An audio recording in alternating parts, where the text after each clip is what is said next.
Hi, this is Nishant Chauhan. आज हम बात करेंगे अपने टॉपिक को आगे की तरफ लेके चलेंगे, जिसमें हमने लास्ट लेक्चर जो था उसमें हमने electric field intensity due to an dipole axial case में कैलकुलेट करी थी।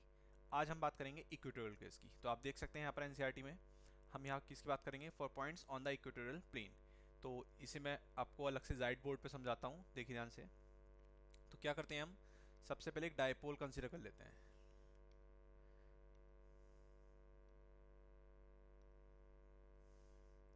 Consider dipole. डायपोल की सिचुएशन क्या है, आपके पास एक माइनस चार्ज है, एक प्लस चार्ज है, माइनस क्यू प्लस क्यू, और दोनों के दोनों चार्जेस जो हैं सेपरेटेड हैं एक पर्टिकुलर डिस्टेंस 2a पे। कितनी डिस्टेंस पर, 2a डिस्टेंस पर। इनके सेंटर से r डिस्टेंस अबव एक पॉइंट हमने कंसिडर करा p, जिस पॉइंट पर हमें क्या निकालना है, इलेक्ट्रिक फील्ड इंटेंसिटी कैलकुलेट करनी है। p पॉइंट पर हमें क्या करनी है, इलेक्ट्रिक फील्ड इंटेंसिटी कैलकुलेट करनी है। तो जब सेंटर से करा है तो ये डिस्टेंस a हो गई, और ये वाली डिस्टेंस भी कितनी हो गई, आपकी a हो गई।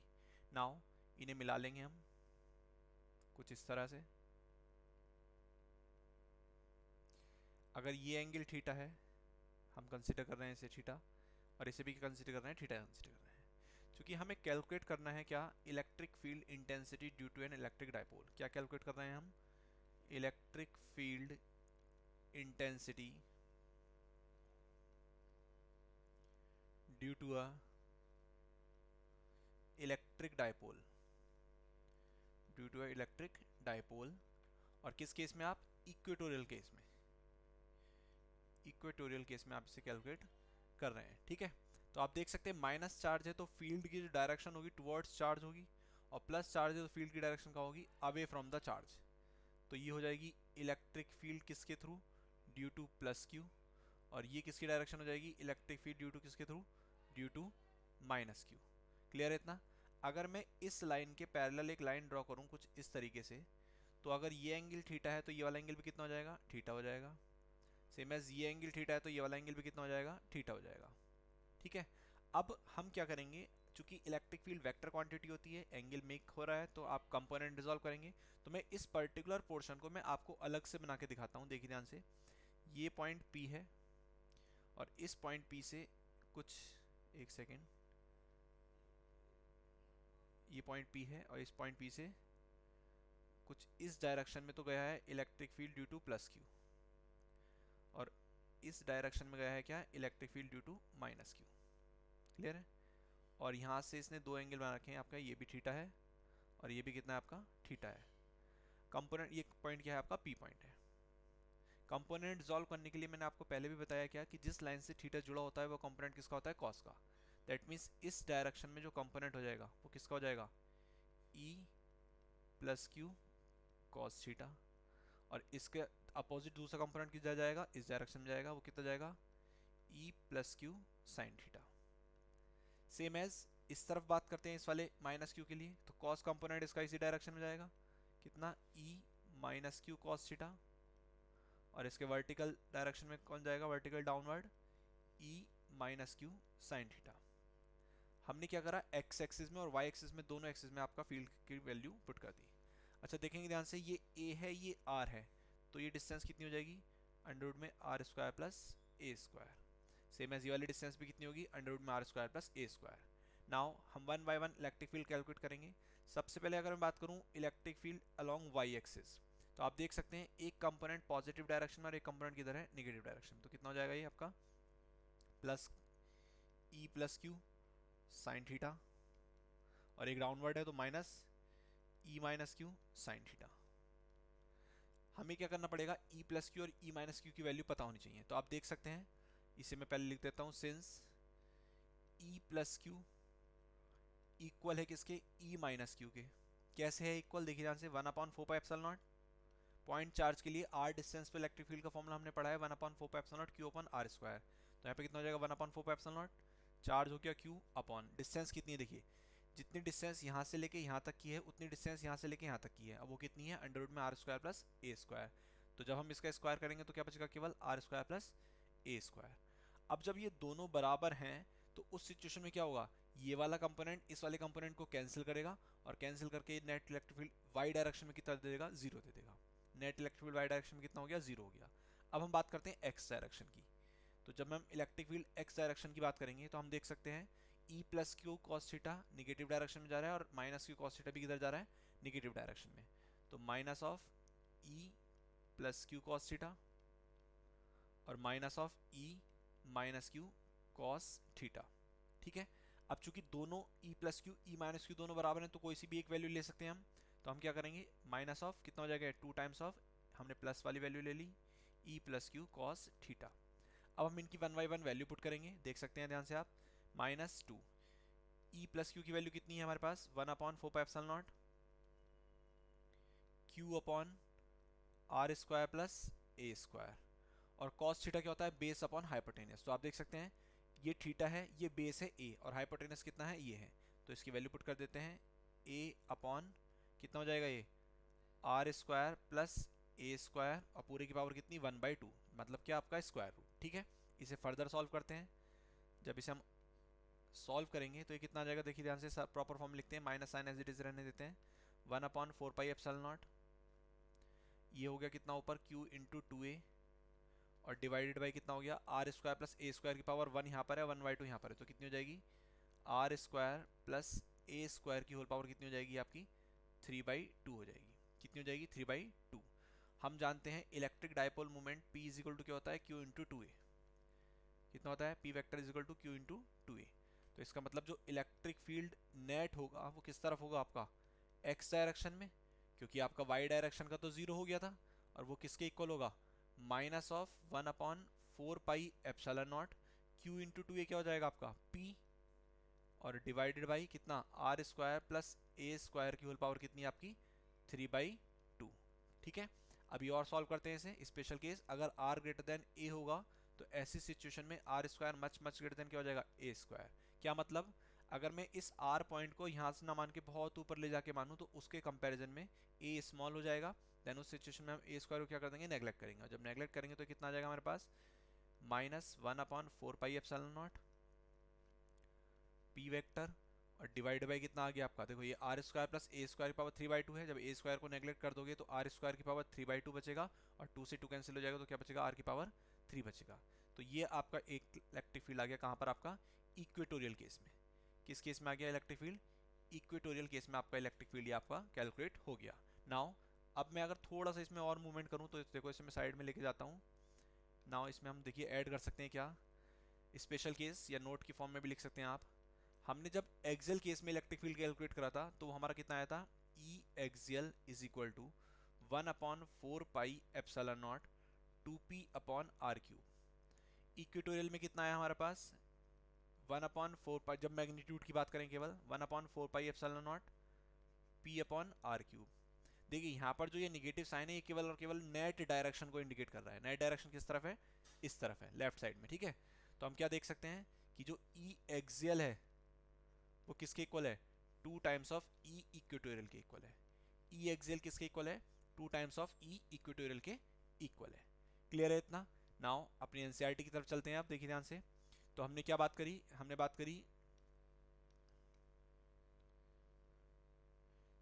देखिए ये आपका डायपोल था टू ए डिस्टेंस पर, ये आर डिस्टेंस पर हमने कंसीडर करा पॉइंट, फील्ड की डायरेक्शन ली, तब हमने कैलकुलेट करा। अच्छा देखिए ध्यान से, फाइनली सॉल्व करके क्या आता है वो देखते हैं। आप कैलकुलेशन अब प्रॉपर तरीके से वही देखिए, कॉस कंपोनेंट लेफ्ट साइड वाले, साइन कंपोनेंट कैंसिल हो गए, and the final answer is minus के P upon four pi epsilon naught R cube, जो आपका हमारा आया है। ठीक है, नाउ आगे बढ़ते हैं इसमें, देखिए ध्यान से। तो ये क्या है, notice that important point that the dipole field at large distances falls off not as one upon are square but as one upon are cube. हमने क्या देखा, हमने एक्सियल केस पढ़ा, हमने इक्वेटोरियल केस पढ़ा। दोनों के केस में जो फील्ड है वो प्रोपोर्शनल हो रहा है वन अपॉन आर क्यूब के, not one upon are square के। दैट मीन्स क्या, कि अगर लार्ज डिस्टेंसेस की कंसिडर करेंगे हम तो उस सिचुएशन में आपका जो फील्ड है वो किधर की तरफ लाई करेगा, वन अपॉन आर क्यूब पे डिपेंड करेगा। ठीक है, further the magnitude and the direction of the dipole field depends only on the, not only on the distance r but also on angle between the position vector r and dipole moment p। Important line है, क्या है, जो magnitude और direction है किसकी, dipole field की, वो किस पे डिपेंड नहीं करेगी, केवल depends not only on the distance r, केवल r पे डिपेंड नहीं करेगी, but also on angle between the position vector r and the dipole moment p। क्योंकि जब हमने आपको एक्सेल केस में वेक्टर फॉर्म में लिख के दिखाया था तो पी डॉट आर बनना था ऊपर, ठीक है। Now we can think of the limit when the dipole size 2a approach to zero. हम लिमिट कब लेंगे? जब डाइपोल का साइज जीरो की तरफ अप्रोच करेगा।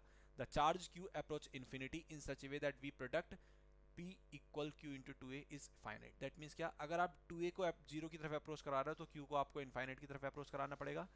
किस लिए? जिससे हमारा जो डायपोल मूवमेंट है वो फाइनाइट रहे, जिससे हमारा डायपोल मूवमेंट क्या रहे? फाइनाइट रहे। Such a dipole is referred as a point dipole, और ऐसे डायपोल को क्या बोलते हैं? Point dipole. दैट मीन्स अगर मान लो एक डायपोल है आपके पास और ये इस तरीके से, और आप लार्ज डिस्टेंस पर जा रहे हैं, तो उस सिचुएशन में आपका क्या होगा? चार्ज को इनफाइनाइट ट्रीट करते हुए और डायपोल डिस्टेंस को क्या? जीरो ट्रीट करते हुए, इसे हम क्या बोलेंगे? हम पॉइंट डायपोल बोलेंगे।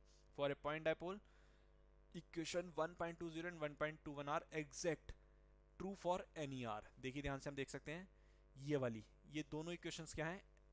किसी भी वैल्यू के लिए, आर वैल्यू के लिए ये सही है, ठीक है। नाउ नेक्स्ट आते हैं हम क्या? Physical significance of dipole. In most molecules, the center of positive charge and negative charges lie at the same place. Mostly molecules में center जो होते हैं आपके positive और negative charge के, वो क्या करते हैं? एक place पे lie करते हैं।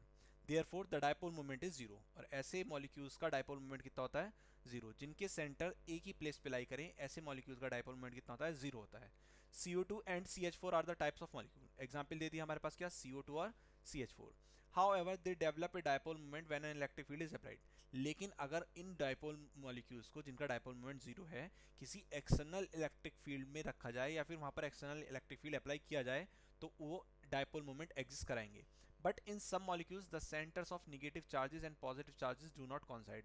लेकिन कुछ मॉलिक्यूल्स ऐसे होते हैं जिनमें नेगेटिव चार्जेस और पॉजिटिव चार्जेस मॉलिक्यूल्स के सेंटर आपके कोइंसाइड नहीं करते हैं। Therefore they have a permanent electric dipole moment even in the absence of an electric field. तो उनके पास क्या होता है? परमानेंट इलेक्ट्रिक डायपोल मोमेंट होता है, चाहे आपका इलेक्ट्रिक फील्ड हो या ना हो, ठीक है। Such molecules are called polar molecules. ऐसे मॉलिक्यूल्स को क्या बोलते हैं? हम पोलर मॉलिक्यूल्स बोलते हैं। Water molecules is an example of this type. Water molecule, water एक आपका वाटर का जो मॉलिक्यूल है पोलर मॉलिक्यूल है। Various materials give rise to interesting properties and important applications in the absence और इन द प्रेजेंस और absence of electric field. तो देखिए ध्यान से, कुल मिला के फिजिकल सिग्निफिकेंस ऑफ डायपोल में दो कैटेगरी को डिफाइन करा गया।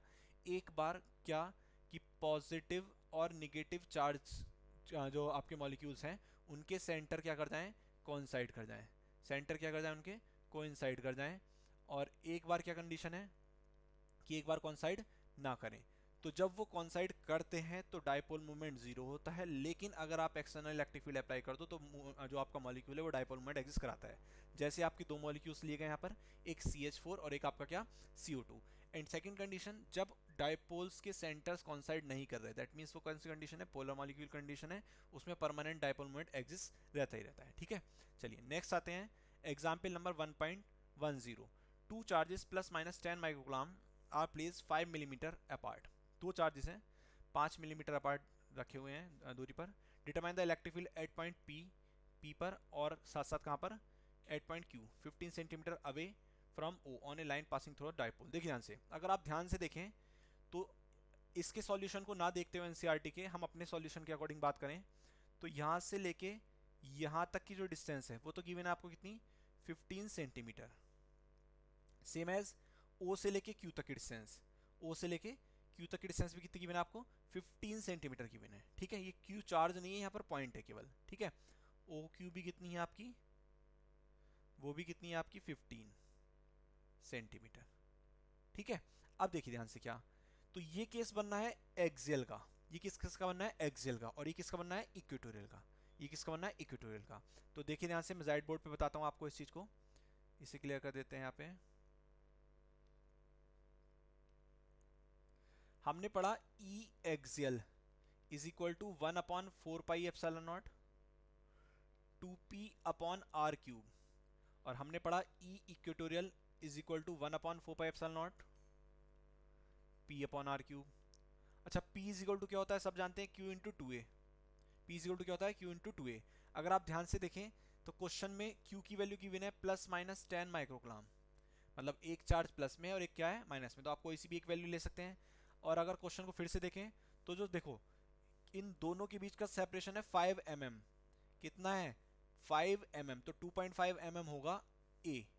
दैट मीन्स क्या, ऐसी कंडीशन है कि यहाँ से एक चार्ज माइनस क्यू है और एक चार्ज आपका ये क्या है, प्लस क्यू है। बीच का सेपरेशन कितना है, 5 mm है। तो जब मिड से बात करूँगा तो ये कितना हो जाएगा, 2.5 mm हो जाएगा। और यहाँ से ये कितनी डिस्टेंस है, जहाँ पे पॉइंट आर है, ये डिस्टेंस कितनी है आपकी, 15 सेंटीमीटर। अब बहुत ध्यान से समझेंगे, देखिए ध्यान से। सबसे पहले तो आपको q इंटू टू ए लेना है। टू ए कितना है, 5 mm। इसे मीटर में कन्वर्ट करेंगे, 5 इंटू 10⁻³ मीटर। ये क्या हो गया आपका, 2a हो गया। तो आप क्या निकाल देंगे यहाँ से, देखो इस डाटा को यूज़ करके और इस फॉर्मूले को यूज़ करके सबसे पहले क्या निकालेंगे आप, p निकालेंगे। r की वैल्यू कितनी गिवन है आपको, 15 सेंटीमीटर। इसे मीटर में कन्वर्ट कर लेंगे, 15 इंटू 10⁻² मीटर। r की वैल्यू पता चल गई आपको। r की वैल्यू आप यहाँ रखेंगे। 1/4 पाई एप्सिलॉन नॉट की वैल्यू कितनी होती है, सब जानते हैं। 1/4 pi epsilon naught is equal to क्या होता है, 1/4 pi epsilon naught is equal to होता है 9 इंटू 10⁻9 न्यूटन मीटर स्क्वायर पर कूलम स्क्वायर। ठीक है, न्यूटन मीटर स्क्वायर पर कूलम स्क्वायर। देखिए ध्यान से, अगर आप ध्यान से देखें तो 1/4 पाई एप्सिलॉन नॉट की वैल्यू पता चल गई। p की वैल्यू आप इस डाटा की हेल्प से निकाल लेंगे, q इंटू टू ए करके। r की वैल्यू आपके पास ये रही, सारी वैल्यू रखेंगे। आप ई एक्सेल निकालेंगे और ई एक्सेल निकालने के बाद इक्वेटोरियल को अलग से निकालने की जरूरत नहीं है। आप सीधे सीधे क्या यूज़ करेंगे, अभी अभी हमने बताया, ई एक्सेल इक्वल टू क्या होता है, 2 टाइम्स ऑफ ई इक्वेटोरियल। तो ई इक्वेटोरियल की वैल्यू कितनी हो जाएगी आपकी, ई एक्सेल डिवाइडेड बाई 2 कितनी हो जाएगी, ई एक्सेल डिवाइडेड बाई 2 हो जाएगी। इज इट क्लियर, ये आपको समझ में आया। अब सिर्फ आप एनसीईआरटी के सॉल्यूशन को ना देख के सिर्फ अपने आप से सॉल्यूशन करेंगे, और आप जब सॉल्यूशन करेंगे तो आपके आंसर्स प्रॉपर इन्हीं आंसर से मिलेंगे जो एनसीईआरटी में गिवन है। ठीक है, आपके आंसर्स भी किससे मिलेंगे, जो एनसीईआरटी में गिवन है, इन्हीं आंसर से। चलिए नेक्स्ट टॉपिक की बात करते हैं, dipole in a uniform external field. Dipole कहाँ पर है, एक यूनिफॉर्म एक्सटर्नल फील्ड में प्लेस है। आपको मैंने अभी अभी बताया कि अगर कोई मॉलिक्यूल जिसका डायपोल मोमेंट 0 भी है उसे एक्सटर्नल फील्ड में रख दिया जाए तो वहाँ पर क्या होगा, इलेक्ट्रिक डायपोल मोमेंट एग्जिस्ट कर जाएगा। क्या एग्जिस्ट कर जाएगा आपका, इलेक्ट्रिक डायपोल मोमेंट एग्जिस्ट कर जाएगा। तो यहाँ पर भी हम यही बात करने वाले हैं, एक मॉलिक्यूल को आप यूनिफॉर्म एक्सटर्नल फील्ड में प्लेस करेंगे जिसकी वजह से क्या एग्जिस्ट करेगा, इलेक्ट्रिक डायपोल मोमेंट एग्जिस्ट करेगा। क्या एग्जिस्ट करेगा, इलेक्ट्रिक डायपोल मोमेंट। चलिए मैं इसे जाइड बोर्ड पे अलग से समझाता हूँ आपको। प्रॉपर जो लाइनें लिखी हैं वो वहाँ पर मैं बोल के बता दूंगा आपको। ठीक है, देखिए इसे करते हैं हम क्लियर। ये हो गया क्लियर। अभी कंडीशन के अकॉर्डिंग क्या है, यूनिफॉर्म इलेक्ट्रिक फील्ड है।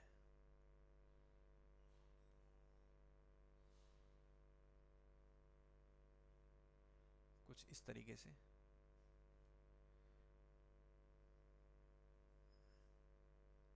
ये लाइंस क्या है, पैरेलल लाइंस हैं इलेक्ट्रिक फील्ड की। ठीक है, इस डायरेक्शन में कुछ इलेक्ट्रिक फील्ड है आपका। ये किसकी डायरेक्शन हो गई, एक सेकेंड,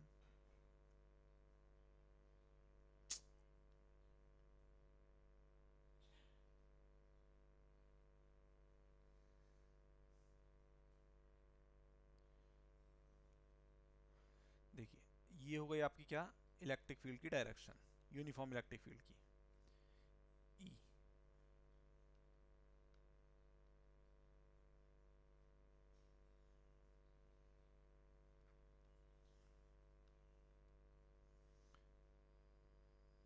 एक सेकेंड, ये पेन गड़बड़ कर रहा है।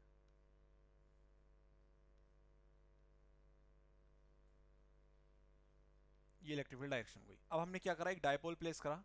चूंकि यूनिफॉर्म इलेक्ट्रिक फील्ड में तो डायपोल मोमेंट एग्जिस्ट करेगा, तो क्या होगा, ये आपका रोटेट हो गया। ये माइनस क्यू चार्ज यहाँ पर है और प्लस क्यू चार्ज आपका यहाँ पर है। ठीक है, इनके बीच का सेपरेशन कितना होता है, 2a होता है। अच्छा, प्लस क्यू चार्ज है, देखो ध्यान से, हम सब जानते हैं इलेक्ट्रिक फील्ड लाइंस पॉजिटिव से किधर जाती हैं, नेगेटिव की तरफ जाती हैं।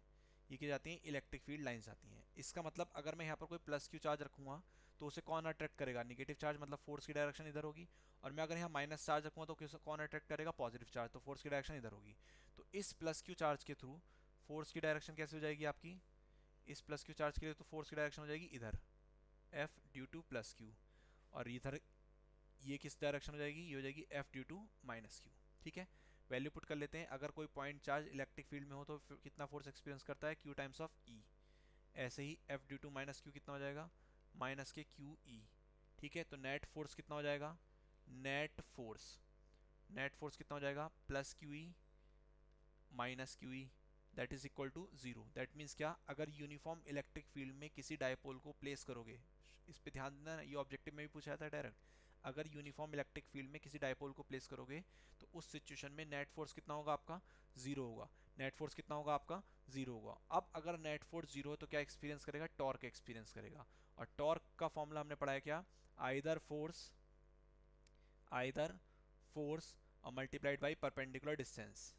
क्या पढ़ा है हमने टॉर्क के केस में, either force multiplied by perpendicular distance. तो अगर हम यहाँ से एक परपेंडिकुलर ड्रॉ करें कुछ इस तरीके से, ये क्या ड्रॉ हो गया, परपेंडिकुलर।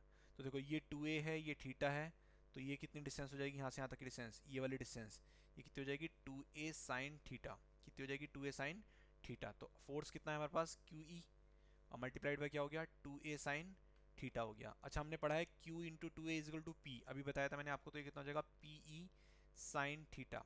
कितना आ गया, PE sine theta is equals to torque. ये आपका आ गया टॉर्क। क्या कि जब किसी डायपोल को यूनिफॉर्म इलेक्ट्रिक फील्ड में प्रेस करोगे तो उस सिचुएशन में नेट फोर्स तो 0 होगा, वो क्या एक्सपीरियंस करेगा, वो टॉर्क एक्सपीरियंस करेगा। अब अगर मैं इसे वेक्टर फॉर्म में लिखना चाहूँ तो हम जानते हैं, क्या जानते हैं हम, कि vector A cross vector B is equal to होता है AB साइन थीटा। क्या होता है, AB साइन थीटा। तो हम इसे भी लिख सकते हैं, that is tau vector is equal to P vector cross E vector. क्या हो गया, tau vector is equal to P vector cross E vector. ये आपका क्या कैलकुलेट हो गया, टॉर्क कैलकुलेट हो गया। ठीक है, क्या कैलकुलेट हो गया, टॉर्क कैलकुलेट हो गया। तो आप देख सकते हैं tau vector is equal to P vector cross E vector. क्या क्या सिचुएशन है, नेट फोर्स क्या हो गया था, 0। तो मैंने आपको बताया अभी अभी। और कैसे 0 हुआ, क्योंकि एक प्लस डायरेक्शन में है, एक नेगेटिव डायरेक्शन में, तो दोनों एक दूसरे को कैंसिल कर देंगे इफेक्ट को, जब यूनिफॉर्म एक्सटर्नल फील्ड में होंगे। ठीक है, तो चलिए आज की क्लास को हम यहीं ओवर करते हैं, आगे का हम नेक्स्ट क्लास में कंटिन्यू करेंगे। अच्छा एक चीज़ और, वीडियो पसंद आए तो चैनल को सब्सक्राइब करें, बेल आइकन को प्रेस करें और वीडियो को शेयर करें अपने दोस्तों के साथ। ठीक है, धन्यवाद।